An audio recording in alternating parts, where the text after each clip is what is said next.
ఎంతోమంది చదువుకొని నిరుద్యోగులుగా బయట రోడ్లపై తిరుగుతూ కనీసం 10-20 వేలు రూపాయల ఉద్యోగం వస్తే చాలు కుటుంబాన్ని వెళ్ళదీసుకోవచ్చు అనే పరిస్థితిలో చాలామంది నిరుద్యోగులు అయితే ఉద్యోగ వేటలో కొనసాగుతూ ఉన్నారు. ప్రస్తుతం మనతో పాటు రజనీకర్ రెడ్డి అని సార్ ఉన్నాడు. తను నిజంగా కూడా ఒక సాఫ్ట్వేర్ ఎంప్లాయీ, ₹1,00,000 జీతాన్ని దృఢప్రాయంగా వదిలిపెట్టి వెస్టీజ్ అనే ఒక డైరెక్ట్ సెల్లింగ్ ఇండస్ట్రీకి రావడం జరిగింది.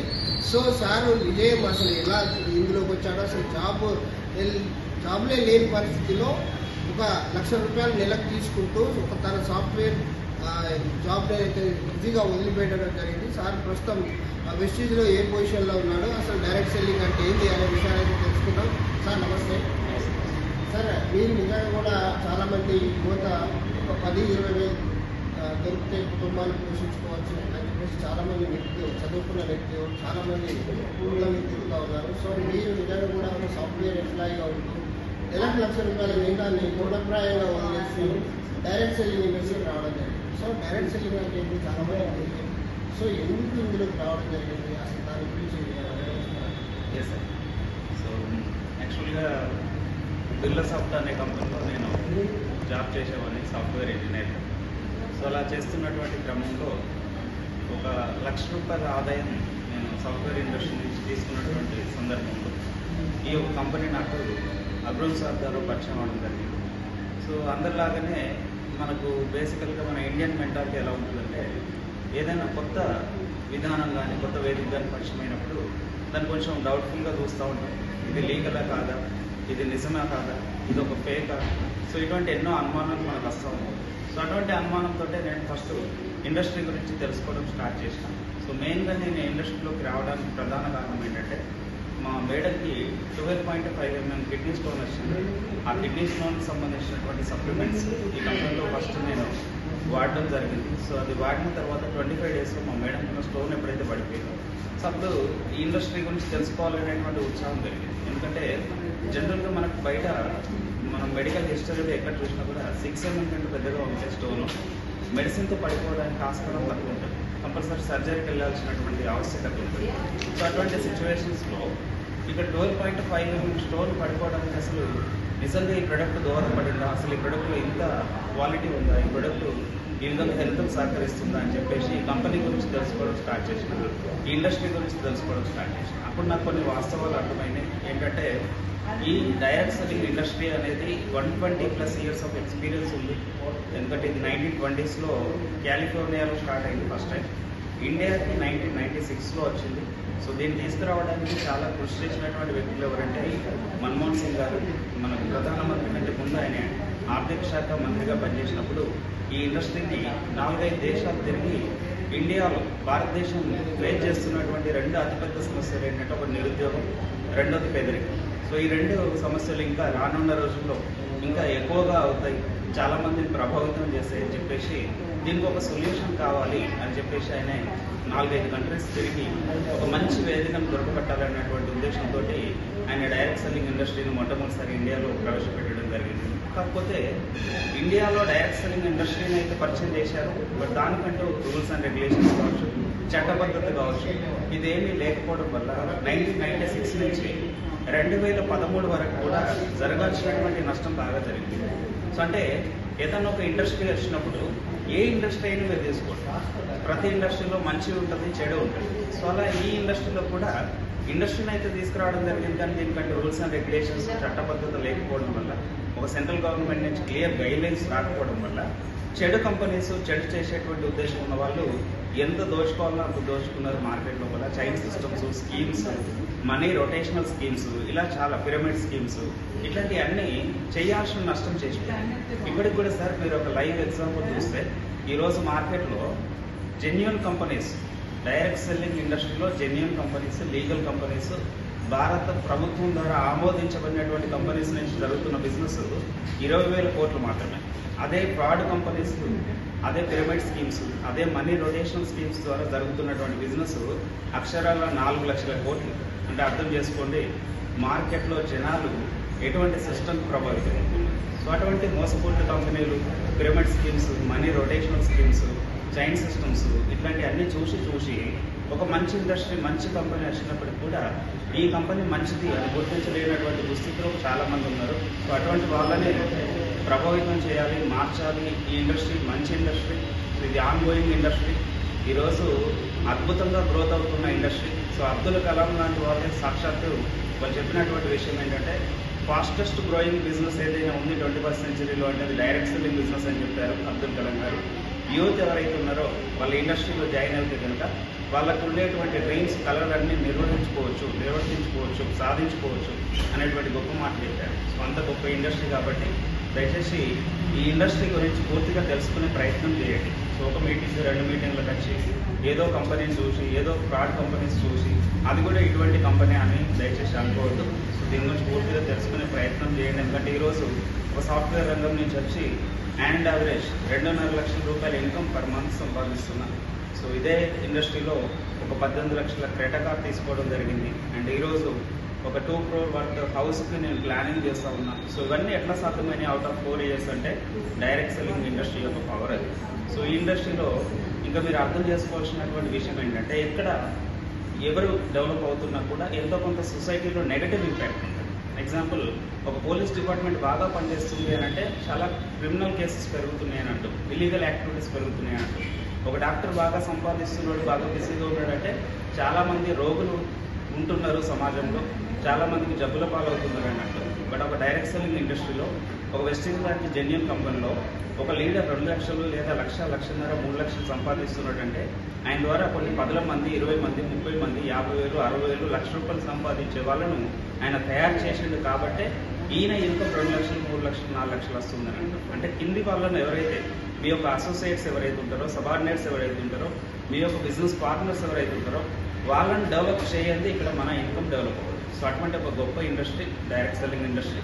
అండ్ దీనికి క్లియర్ గైడ్ లైన్స్ వచ్చినాయి. రీసెంట్గా తాజ్ బంజారా హైదరాబాద్లో కూడా ఐఏఎస్ జయేష్ రంజన్ గారు, ఐపీఎస్ చౌహాన్ గారు ఒక డైరెక్ట్ సెల్లింగ్ అసోసియేషన్ మీద ఒక మంచి మీటింగ్ కండక్ట్ చేయడం జరిగింది. సో ఈవెన్ తెలంగాణలో కూడా దీనికి సంబంధించినటువంటి రూల్స్ అండ్ రెగ్యులేషన్స్ క్లియర్గా ఉన్నాయి. అందుకనే ఈరోజు కొన్ని వేల మంది, కొన్ని లక్షల మంది ఉపాధి అవకాశాలు లభిస్తున్నాయి ఇండస్ట్రీ ద్వారా. సో సార్ అంటే ఎందుకంటే ఓవరాల్ వరల్డ్ వైజ్గా చూసుకుంటే చాలా వరకు నెట్వర్క్ మార్కెటింగ్స్ అన్నీ వచ్చాయి. సో ఇప్పటికీ అమెరికా లాంటి దేశంలో చాలా వరకు నెట్వర్క్ మార్కెటింగ్ ఇప్పటి నుంచి రన్ అవుతున్నాయి. సో ఇది ఎక్కడి నుంచి వచ్చింది అసలు కంపెనీ వెస్టింగ్ అనేది ఎక్కడి నుంచి వచ్చింది, ప్రస్తుతం ఇండియాలో దీని పొజిషన్ ఏ విధంగా ఉంది తెలియజేస్తారు? ఎస్, యాక్చువల్గా ఇండస్ట్రీ 1920sలో యూఎస్ఏ కాలిఫోర్నియాలో స్టార్ట్ అయింది. బట్ ఇండియాకి 1996లో వచ్చింది.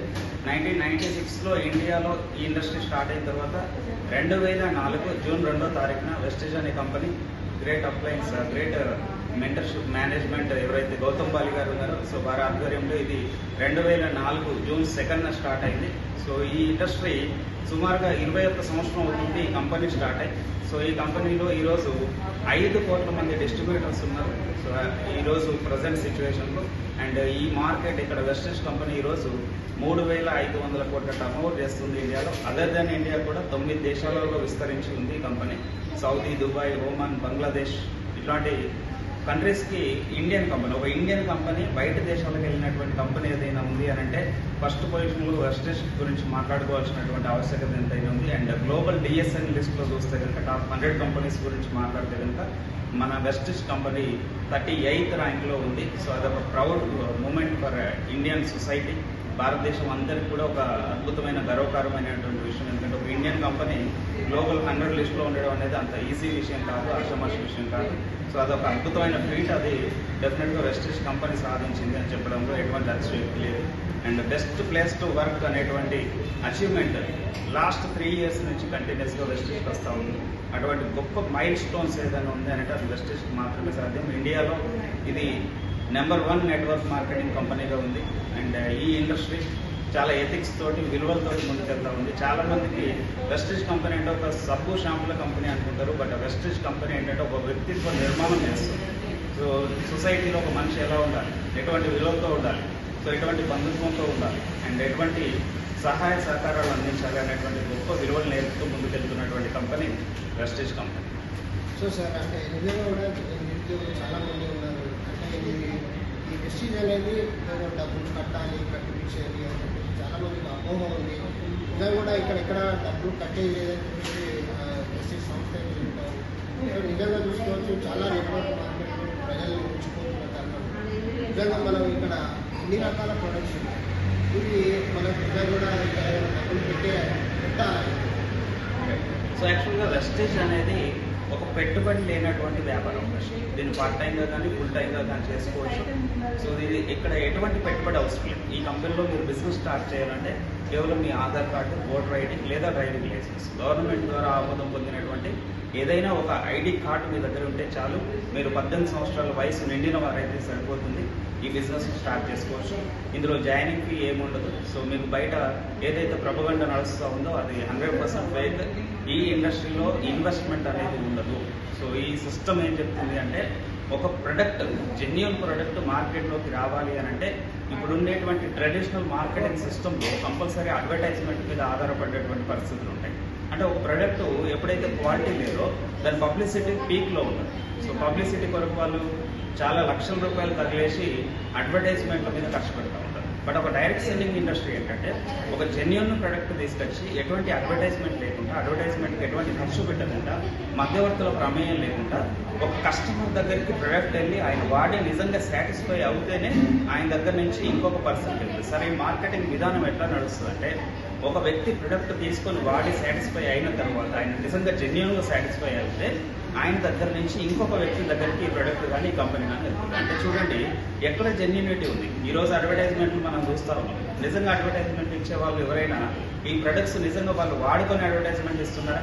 సో మనందరికీ తెలుసు, వాళ్ళు తాగేటువంటి ఒక లీటర్ వాటర్ ధర 1600 రూపాయలు ఉంటుంది. అటువంటి వాళ్ళు ఒక సంతూర్ సబ్బో లేకపోతే ఒక కోల్గేట్ పేస్టో, క్లోజప్ పేస్టో వాడిస్తలేదు, కేవలం డబ్బులు రెమ్యునరేషన్ తీసుకొని ఇస్తున్నారు. బట్ ఇక్కడ ఒక డైరెక్ట్ సెల్లింగ్ ఎవరైతే డిస్ట్రిబ్యూటర్ ఉన్నారో ఆయన స్వయంగా వాడి ఆయన సాటిస్ఫై అయిన తర్వాతనే, ఈ ప్రొడక్ట్లో జెన్యూనిటీ తెలుసుకున్నాకనే, ఈ ప్రొడక్ట్లో గొప్పతనం తెలుసుకున్నాకనే ఆయన ఇంకొక నలుగురికి దీని గురించి చెప్పడానికి వెళ్తున్నారు. సో అంటే ఒక జెన్యూన్ ప్రొడక్ట్, ఒక జెన్యూన్ రివ్యూ ద్వారా బయట మార్కెట్లోకి వెళ్ళే విధానాన్ని డైరెక్ట్ సెల్లింగ్ విధానం అంటారు. సరే ఇది మనకు కొత్త కాదు. ఈ విధానం తాతలు ముత్తాతల కాలం నుంచి ఈ విధానం మనం అవలంబిస్తూ ఉన్నాం. సరే ఒకప్పుడు ముత్తాత నుంచి తాతకి, తాత నుంచి నాన్నకి మనం వాడేటువంటి ఏదైతే గంజి కావచ్చు, లేదంటే గడక కావచ్చు, లేదంటే ఒక జొన్న రొట్టె కావచ్చు, ఇవన్నీ కూడా ముత్తాతలు తాతలు వాడి వాళ్ళు ఆరోగ్యంగా ఉండి అదే విధానాన్ని నెక్స్ట్ తరం వాళ్ళకి, ముందు తరం వాళ్ళకి నేర్పిస్తూ వచ్చారు. సో అదే విధానం ఇప్పుడు మనం అవలంబిస్తున్నాం. ఇక్కడ ఒక మంచి ప్రోడక్ట్ తీసుకోండి, జెన్యున్ ప్రొడక్ట్స్ తీసుకోండి, మీరు వాడండి. మీరు నిజంగా సాటిస్ఫై అవుతే, నిజంగా దీంట్లో క్వాలిటీ ఉందనేది మీకు ఎక్స్పీరియన్స్ అవుతే, అప్పుడు మీరు దీని గురించి ఇంకొకరికి ఇన్ఫర్మేషన్ షేర్ చేయమని చెప్తున్నాం తప్పితే ఇక్కడ డబ్బులు కట్టించే విధానం కానీ, డబ్బులు కట్టే విధానం కానీ మార్కెటింగ్ సిస్టంలో. సో ఇది ఒక జెన్యూన్ ఇండస్ట్రీ, మీ జెన్యూన్ ఫీలింగ్స్తో చేసేటువంటి ఇండస్ట్రీ. అందుకనే దీనికి సెంట్రల్ గవర్నమెంట్ ఆఫ్ ఇండియా చట్టబద్ధత కల్పించింది. ఈ డైరెక్ట్ సెల్లింగ్ ఇండస్ట్రీ గురించి MBA ఫస్ట్ ఇయర్ ఫస్ట్ సెమిస్టర్లో సిలబస్ ఇచ్చింది. శాలిని యూనివర్సిటీ, ఢిల్లీ యూనివర్సిటీ, కర్ణాటక యూనివర్సిటీలో ఇది ఒక కోర్సుగా తీసుకొని ఈరోజు వాళ్ళ సిలబస్లో యాడ్ చేసి, దీన్ని ఒక పాఠ్యాంశంగా యాడ్ చేసి MBA చదువుకునే పిల్లలకి ఈ డైరెక్ట్ సెల్లింగ్ విధానాన్ని నేర్పిస్తున్నారు. అంటే ఎంత జెన్యూనిటీ ఉందనేది మీరు అర్థం చేసుకోవచ్చు. సో ఇప్పుడు వచ్చిన AI టెక్నాలజీ వల్ల చాలా మంది ఉద్యోగాలు కోల్పోతున్నారు, సాఫ్ట్వేర్ కోల్పోతుంది అని చెప్తా ఉన్నారు ఇప్పుడంతా. సో AI ఇప్పటికే చాలా మందిని సాఫ్ట్వేర్ చాలా మందిని తొలగించడం జరిగింది. వాళ్ళందరికీ ఏం చెప్తారు అంటే, దాదాపు వాళ్ళు ఒక 5 లక్షల శాలరీ తీసుకొని ఈరోజు 5 లక్షలతో ఇల్లు, కారు కొనుక్కున్నారు, EMI 15% నిర్దాక్షిణ్యంగా జాబ్ నుంచి తీసేస్తున్న వాళ్ళకి ఎస్ సార్, యాక్చువల్గా ఆర్టిఫిషియల్ ఇంటెలిజెన్స్ ఎఫెక్ట్ అనేది 100% ఉండబోతుంది. రాబోయే సంవత్సరాల్లో, రాబోయే కాలంలో దాని యొక్క ఎఫెక్ట్ ఇంకా తీవ్ర రూపం దాల్చబోతుంది. At the same time artificial intelligence కూడా కొన్ని కొత్త ఆపర్చునిటీస్ని క్రియేట్ చేస్తారు, నేను కాదనట్లేదు. కానీ చాలా కొద్ది మంది, 1000లో కొద్ది మందికి మాత్రమే అవకాశం ఉంటుంది. మాన్యువల్ వర్క్ చేసేవాళ్ళు, మాన్యువల్గా కోడ్ రాసేటువంటి పరిస్థితులు, సో మాన్యువల్ సిస్టమ్స్ ఏవైతే ఉంటాయో వాటన్నిటిని ఓవర్లాప్ చేస్తుంది ఆర్టిఫిషియల్ ఇంటెలిజెన్స్. సో ఎగ్జాంపుల్ మనం తీసుకుంటే ఈరోజు డ్రైవర్లెస్ కార్స్. ఒకసారి డ్రైవర్లెస్ కార్స్ గురించి మనం ఎగ్జాంపుల్ మాట్లాడితే, వన్స్ అది ఇంప్లిమెంటేషన్ అవుతుంది. టెస్లా లాంటి companies already trial runs start చేసి అబ్రాడ్లో ఆల్రెడీ స్టార్ట్ అయిపోయింది. అండ్ కొన్ని ఆల్రెడీ రెస్టారెంట్స్లో మ్యాన్ పవర్ లేకుండా సర్వీస్ కూడా స్టార్ట్ అయిపోయింది, రోబోటిక్ సర్వీసెస్. సో దీనివల్ల ఏమవుతుందంటే ఈ మాన్యువల్గా డ్రైవింగ్ మీద ఆధారపడేటువంటి కుటుంబాలు లేదా ఒక సర్వెంట్గా పనిచేసేటువంటి కుటుంబాలు, సో ఇలా మనం మాట్లాడుకుంటూ పోతే సార్ ఎప్పుడైతే డ్రైవర్లెస్ కార్స్ వస్తాయో యాక్సిడెంట్ అవ్వడానికి ఛాన్సెస్ ఉండవు, డ్రంక్ అండ్ డ్రైవ్ ఛాన్సెస్ ఉండవు. అంటే ఒక పోలీస్ కానిస్టేబుల్స్ కూడా ప్రతి కూడల్లో ఉండే అవసరం ఉండదు. సో ఈవెన్ మనం స్మార్ట్ సిస్టమ్ ద్వారా, ట్రాఫిక్ సిగ్నలింగ్ సిస్టమ్ ద్వారా ఈవెన్ మ్యాన్ పవర్ తగ్గించుకోవచ్చు. అంటే ఒక డ్రైవర్స్ యొక్క వృత్తి తగ్గిపోతుంది, సో ఒక పోలీస్ కానిస్టేబుల్, ట్రాఫిక్ కానిస్టేబుల్స్ యొక్క వృత్తి తగ్గిపోతుంది. అండ్ కార్ ఇన్సూరెన్స్ కావచ్చు, లైఫ్ ఇన్సూరెన్స్ కావచ్చు, ఇట్లా ఈచ్ అండ్ ఎవ్రీ సెక్టర్ ఒక్కొక్క డిపార్ట్మెంట్ను మనం లెక్క కడితే సుమారుగా 10 నుంచి 15 డిపార్ట్మెంట్లలో ఉండేటువంటి ఎంప్లాయ్మెంట్ మీద పడుతుంది ఒక్క ఏఐ ద్వారా. సో ఇట్లా ఈచ్ అండ్ ఎవ్రీ సిస్టమ్ మీద, ఈచ్ అండ్ ఎవ్రీ ఇండస్ట్రీ మీద ఏఐ ఇంపాక్ట్ డెఫినెట్గా ఉండబోతుంది.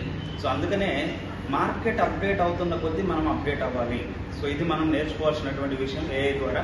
సో నేను ఈ సిచ్యువేషన్స్లో మీకు ఇచ్చేటువంటి బెస్ట్ సజెషన్ ఏంటంటే, సో ఒక్కొక్క ఫేజ్లో ఒక్కొక్క ఇండస్ట్రీ డెవలప్ అవుతుంది. 1960s plastic industry, 1980s automobile industry, 2000 real estate, life insurance sectors, so ఒకనొక టైంలో ఐటీ సెక్టార్. సో ఇలా ఒక్కొక్క ఫేజ్లో ఒక్కొక్క ఇండస్ట్రీ డెవలప్ అవుతూ వచ్చింది. ప్రజెంట్ రన్నింగ్ సిచ్యువేషన్స్లో 21st centuryలో ది హైయెస్ట్ గ్రోత్ ఇండస్ట్రీ ఏదైనా ఉంది అని అంటే డెఫినెట్గా అది డైరెక్ట్ సెల్లింగ్ ఇండస్ట్రీ. సో అందుకనే మీరు చేస్తున్నటువంటి జాబ్స్తో పాటు ఈ రోజే మీకు ఎటువంటి ప్రాబ్లం లేనప్పుడే పార్ట్ టైంగా సైడ్ ఇన్కమ్ కింద డైరెక్ట్ సెల్లింగ్ ఇండస్ట్రీని తీసుకోండి. రేపటి రోజున మీరు ఎటువంటి ప్రాబ్లమ్స్ ఫేస్ చేసినా, ఎటువంటి ఇష్యూస్ వచ్చినా, రేపటి రోజున మీ జాబ్ రిస్క్లో ఉన్నా కూడా ఇది మీ కుటుంబాన్ని మిమ్మల్ని సెక్యూర్ చేసే విధంగా ఉపయోగపడుతుంది. సో ఇది డెఫినెట్గా ఆర్టిఫిషియల్ ఇంటెలిజెన్స్ ఎఫెక్ట్ అన్ని ఇండస్ట్రీల మీద ఉంటుంది, కానీ డైరెక్ట్ సెల్లింగ్ ఇండస్ట్రీ మీద ఉండదు. ఎందుకంటే ఆర్టిఫిషియల్ ఇంటెలిజెన్స్ మనిషి యొక్క ఫీలింగ్స్ను క్యాప్చర్ చేస్తూ అది ఓవర్కమ్ చేయలేదు. ప్రతి బిజినెస్ను ఇంపాక్ట్ చేస్తుంది. కానీ డైరెక్ట్ సెల్లింగ్ ఇండస్ట్రీలో రా మెటీరియల్ ఎవరంటే పీపుల్ ఫీలింగ్స్ ద్వారా జరిగేటువంటి బిజినెస్ ఇది, పీపుల్ ఎమోషన్స్ ద్వారా జరిగేటువంటి బిజినెస్ ఇది. సో ఆ ఎమోషన్స్ని, ఫీలింగ్స్ని ఆర్టిఫిషియల్ ఇంటెలిజెన్స్ మేనేజ్ చేయలేదు, ఓవర్కమ్ చేయలేదు, ఓవర్లాప్ చేయలేదు. కాబట్టి ఒక డైరెక్ట్ సెల్లింగ్ ఇండస్ట్రీ మాత్రమే ఆర్టిఫిషియల్ ఇంటెలిజెన్స్ ద్వారా ఎఫెక్ట్ చేయబడినటువంటి ఇండస్ట్రీ. సో అటువంటి ఇండస్ట్రీకి మీకు స్వాగతం పలుకుతున్న ఈ వీడియో ద్వారా డెఫినెట్గా మీరు ఆర్టిఫిషియల్ ఇంటెలిజెన్స్ ద్వారా జరిగే ప్రమాదాన్ని ఇక్కడ రక్షించుకోవచ్చు. నేను చెప్పడం కాదు సార్, మీరు ఒకసారి గూగుల్లోకి వెళ్ళి లేదా ChatGPTలోకి వెళ్ళి ఒకసారి మీరు టైప్ చేయండి, ఎంత ఎంప్లాయ్మెంట్ క్రియేట్ చేయబోతుంది డైరెక్ట్ సెల్లింగ్ ఇండస్ట్రీ అని చెప్పి మీరు టైప్ చేస్తే సుమారుగా 1.8 మిలియన్ జాబ్స్ క్రియేట్ చేయబోతుంది డైరెక్ట్ సెల్లింగ్ ఇండస్ట్రీ అనే ఆన్సర్ మీకు వస్తుంది. అండ్ అదేవిధంగా KPMG, ఫిక్కీ లాంటి రెప్యుటేటెడ్ కంపెనీస్ చేసిన సర్వీస్ ద్వారా తెలిపినటువంటి వాస్తవం ఏంటంటే ఈరోజు ఇండస్ట్రీ జస్ట్ 23,000 కోట్ల టర్నోవర్ దగ్గర ఉంది. బట్ నెక్స్ట్ 1-2 yearsలో 64,500 కోట్ల టర్నోవర్ని టచ్ చేయబోతుందని అఫీషియల్ రిపోర్ట్స్ చెప్తున్నాయి. So this is the power of direct selling industry. So చాలా వరకు చూడదు సార్, అంటే గవర్నమెంట్ ఎంప్లాయీస్, డాక్టర్స్ కావచ్చు, IAS ఆఫీసర్లు కావచ్చు, పోలీస్ డిపార్ట్మెంట్ కావచ్చు, టీచర్స్ కావచ్చు, చాలా మంది మెసేజ్ సైడ్స్ వస్తున్నారు. కానీ బట్ యువతకు మాత్రం ఇంకా కూడా అర్థం కావట్లేదు డైరెక్ట్ సెల్లింగ్ అంటే ఏంటి అనే విషయం అర్థం కావట్లేదు. యువతకు ఇచ్చే సందేశం ఏంటి? ఎస్, యాక్చువల్గా యంగ్ జనరేషన్ను ఎప్పుడైనా కూడా అబ్దుల్ కలాం గారు ఒక మాట చెప్తారు, youth are not useless, youth are useless అని చెప్తారు. యూత్ అనేది ఎప్పుడైనా కూడా యూజ్లెస్ కాదు, వాళ్ళని తక్కువ యూజ్ చేస్తున్నామని చెప్తారు. సో ఇప్పుడు ఉండేటువంటి సిచ్యువేషన్స్లో, ఇప్పుడు ఉండేటువంటి సొసైటీలో యంగ్ జనరేషన్ యొక్క ఫోకస్ ఎక్కడ ఉంటుందంటే ఎక్కువగా ఆన్లైన్స్ మీద ఉంటుంది, సోషల్ మీడియా మీద ఉంటుంది. సో ఫేస్బుక్ కావచ్చు, ఇన్స్టాగ్రామ్స్ కావచ్చు, యూట్యూబ్స్ కావచ్చు, రీల్స్ కావచ్చు, ఇటువంటి వాటిపైన వాళ్ళ ఫోకస్ ఉంటుంది. సో బట్ రేపటి రోజున ఫ్యూచర్ ఎలా ఉండబోతుంది అనేటువంటి ఎస్టిమేషన్కి వాళ్ళు రాగలిగితే, సో డెఫినెట్గా రేపటి రోజున భవిష్యత్తును వాళ్ళు అంచనా వేయగలిగితే, ఎందుకంటే మనకు అందరికీ తెలుసు ఈరోజు ప్రతి సంవత్సరం చదువుకుంటున్నటువంటి విద్యార్థుల సంఖ్య ప్రతి ఇయర్ పెరుగుతూ వస్తూ ఉంది, లక్షలలోకి వెళ్తూ ఉంది. పట్టాభద్రులే బయట మార్కెట్ వస్తున్నటువంటి విద్యార్థుల సంఖ్య ఎవ్రీ ఇయర్ పెరుగుతూ కొన్ని లక్షల విద్యార్థులు బయటకు వస్తున్నారు. మరి ఉద్యోగాల సంగతి మనం చూసినట్లయితే ప్రైవేట్ రంగం కావచ్చు, ప్రభుత్వ రంగం కావచ్చు, అన్ని కలగలిపి చూసుకున్నా కూడా 100 ఉద్యోగాలు కూడా క్రియేట్ చేయలేనటువంటి పరిస్థితి ఉంది. సో ఇటువంటి తరుణంలో డెఫినెట్గా మనం ఒకరికి ఉద్యోగం ఇచ్చేటువంటి పరిస్థితిలో ఉండాలి. ఉద్యోగం కొరకు పాకులాడడం కాదు, కొన్ని 100,000 మందికి మనం ఉద్యోగాలు ఇచ్చేటువంటి స్థానంలో ఉండాలి. సో అటువంటి స్థానం ఉండాలి అంటే మన దగ్గర పెట్టుబడి ఉండాలి, డబ్బు ఉండాలి, మనం పెద్ద పెద్ద బిజినెస్ చేయగలిగినప్పుడే అటువంటి పరిస్థితి ఉంటుంది. కానీ ఎక్కడ కూడా పెట్టుబడి లేకుండా, ఎటువంటి రిస్క్ లేకుండా ఎటువంటి ఇబ్బంది లేకుండా కొన్ని వేల మందికి ఉపాధి అవకాశాలు ఇచ్చేటువంటి ఇండస్ట్రీ ఏదైనా ఉందంటే అది డైరెక్ట్ సెల్లింగ్ ఇండస్ట్రీ. సో డెఫినెట్గా యంగ్ జనరేషన్ కనుక ఈ యొక్క డైరెక్ట్ సెల్లింగ్ ఇండస్ట్రీ గురించి ఆలోచించే వాళ్ళు కనుక ఇప్పుడున్న ఈ సిచ్యువేషన్స్లో ఈ డైరెక్ట్ సెల్లింగ్ ఇండస్ట్రీలో కనుక వాళ్ళు కాలు పెడితే కనుక డెఫినెట్గా రాబోయే తరాలు, భవిష్యత్ తరాలు అద్భుతమైనటువంటి విజయాలు తీసుకుంటే అద్భుతమైనటువంటి జీవన మార్గాన్ని వాళ్ళు అవలంబిస్తారు. కొన్ని వేల మందికి ఆదర్శం అవుతారు అండ్ చాలా మందికి ఇన్స్పిరేషనల్గా ఉంటారు. సో ఎందుకంటే వెస్టేజ్ బిజినెస్ ఒక డబ్బు గురించే కాదండి, ఇది ఒక వ్యక్తిత్వ నిర్మాణం. సో ఎవరైతే ఈ బిజినెస్లోకి వస్తారో విలువలతో కూడినటువంటి డబ్బును సంపాదిస్తారు. సొసైటీకి ఎంతో కొంత చేయాలనేటువంటి దృక్పథం వాళ్ళ లోపల మొదలవుతుంది. సో మనం ఏదైతే ఈరోజు ప్రధానమంత్రి కావచ్చు, పెద్ద పెద్ద నాయకులు ఎవరైతే మన భారతదేశం గురించి ఏదైతే కలలు కంటున్నారో, ఒక అద్భుతమైన సమాజాన్ని నిర్మించాలని దోహదపడుతున్నారో, ఒక అద్భుతమైనటువంటి సమాజాన్ని కల్లారా చూడాలని ఏదైతే తాపత్రయపడుతున్నారో అటువంటి సమాజ నిర్మాణం కొరకు వెస్టేజ్ పనిచేస్తుంది. అందుకనే ప్రతి ఒక్క యువతను ఇందులో భాగస్వాములు అవ్వాలని నేను కోరుకుంటున్నా. డెఫినెట్గా మనం కన్నా గొప్ప కళలు నిర్మించుకోవడానికి ఇది ఒక అద్భుతమైన మార్గం. సార్ చాలా మంది బయట వింటున్నాము 3 జనరేషన్ ఇన్కమ్ అంటున్నారు సార్. 3 జనరేషన్ ఇన్కమ్ అంటే ఏంటి సార్? రైట్. సో ఒక వ్యక్తి జనరల్గా ఏ జాబ్ చేసినా ఏ బిజినెస్ చేసినా ఎట్లా ఉంటుందంటే యాక్టివ్ ఇన్కమ్ సోర్సెస్లోనే పనిచేస్తూ ఉంటాం. అంటే వ్యక్తి పని చేసినంత వరకే ఆయనకి ఇన్కమ్ వస్తుంది. సడన్గా ఆయన రిటైర్మెంట్ అయిపోయినా లేదా ఆయన కాలం చెల్లినా కూడా ఆయన సంపాదించినటువంటి డబ్బు కావచ్చు, ఆయన చేసినటువంటి పని కావచ్చు ఆయనతో పాటే ఆగిపోతుంది. దాన్ని యాక్టివ్ ఇన్కమ్. సో ఎప్పుడైతే ఒక వ్యక్తి తను చేసిన పని తను చనిపోయిన తర్వాత కూడా, తన కాలం చెల్లిన తర్వాత కూడా, తన రిటైర్మెంట్ తర్వాత కూడా తన తర్వాత తరాలకు ఎప్పుడైతే అందించబడుతుందో దాన్ని జనరేషన్స్ ఇన్కమ్ అంటారు, దాన్ని ప్యాసివ్ ఇన్కమ్ అంటారు. సో అటువంటి ప్యాసివ్ ఇన్కమ్ సోర్సెస్ కొన్ని మాత్రమే మనకు బయట మార్కెట్లో అవైలబుల్ ఉన్నాయి. ఎగ్జాంపుల్, మీరు ఏదైనా ఒక మామిడి తోట వేసారనుకోండి, ఒకసారి మీరు వేసేటప్పుడు బేసిక్గా అది పెరిగి ఒక ఏపుకి వచ్చి, ఒక ఎదుగుదలకు వచ్చి, ఒక పూత పూసి కాత కాసే వరకు మీ ఎఫర్ట్స్ ఉంటే తర్వాత మినిమం మెయింటెనెన్స్ తోటే మీకు తరతరాలుగా అక్కడి నుంచి మామిడికాయలు వస్తాయి. దాన్ని ఒక కైండ్ ఆఫ్ ప్యాసివ్ సోర్స్ అని చెప్పొచ్చు. లేదా మీరు మీ నాన్న మీ తాత బాగా డబ్బులు సంపాదించుండు, ఈరోజు వరంగల్, హన్మకొండ, హైదరాబాద్ లాంటి మంచి మెట్రోపాలిటన్ సిటీస్లో చాలా ఒక పెద్ద షాపింగ్ కాంప్లెక్స్ కట్టారనుకోండి. సో మీరు మళ్ళీ అక్కడ పోయి కొత్తగా ఎఫర్ట్ పెట్టాల్సిన అవసరం లేదు. ఆ షాపింగ్ కాంప్లెక్స్ నుంచి మీ తాత తర్వాత నాన్న తర్వాత మీకు రెంట్లు వస్తూ ఉంటాయి. సో ఇలా కొన్ని ప్యాసివ్ సోర్సెస్ ఆఫ్ ఇన్కమ్ ఉన్నాయి.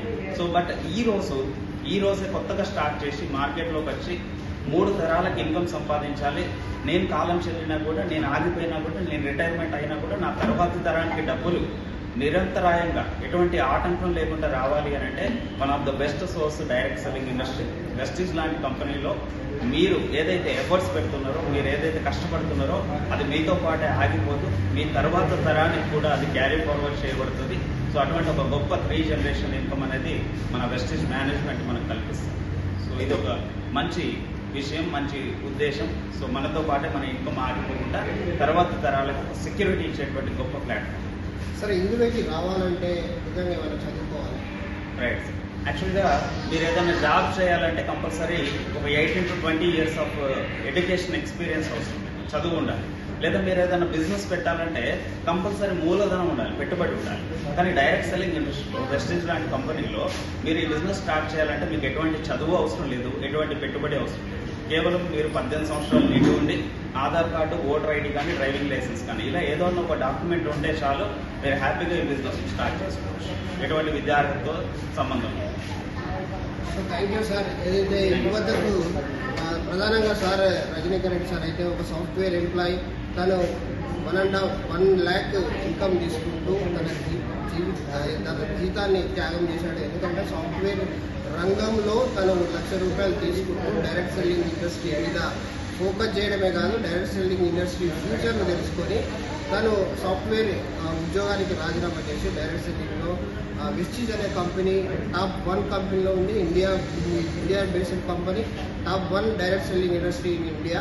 సో ఇలాంటి కంపెనీని ఎంచుకోవడం, సార్ ఇక్కడికి రావడం, 4 years జర్నీలో తను ఈ వెస్టీజ్ ద్వారా కేవలం 2.5 లక్షలు నెలకు తీసుకోవడమే కాకుండా ఒక 16 లక్షల క్రెటా కార్ను, అలాగే 2.5 కోట్లతోటి ఇల్లు కూడా ప్లాన్ చేయబోతున్నాడు. సో చూడొచ్చు ఎంతమందికి తను ఉపాధి కల్పిస్తున్నాడు. అది జెన్యున్గా మనం చూడొచ్చు. ఎందుకు ఉపాధి కల్పించాలంటే ఏదైనా ఒక ఇండస్ట్రీ పెట్టాలి, దానికి కొంత ఇన్వెస్ట్ చేయాలి. కానీ ఇక్కడ ఎలాంటి పెట్టుబడి లేదు అని సార్ స్పష్టంగా చెప్పడం జరిగింది. ఆ పెట్టుబడి లేకుండా చాలామంది తన దగ్గర ఎవరైతే తనను నమ్ముకొని వచ్చారో వాళ్ళందరూ కూడా లక్షల్లో ఇన్కమ్ ఇప్పిస్తున్నారని చెప్పేసి సార్ చెప్తా ఉన్నారు. సో ఇక్కడ చూడొచ్చు ఐఏఎస్ ఆఫీసర్లు, డాక్టర్లు, ఇంజనీర్లు చాలామంది ఎందుకంటే 3 జనరేషన్ ఇన్కమ్ కోసం అయితే వెస్టీజ్ని అయితే చాలామంది టేకప్ చేస్తున్నారు. ఆరోగ్యం, ఆదాయం, ఆనందం ఈ 3 కూడా వెస్టీజ్లోనే ఉన్నాయని అయితే సార్ అయితే స్పష్టం చేస్తూ ఉన్నారు. ఇది ఇక్కడ ఉన్నటువంటి పరిస్థితి. Thank you.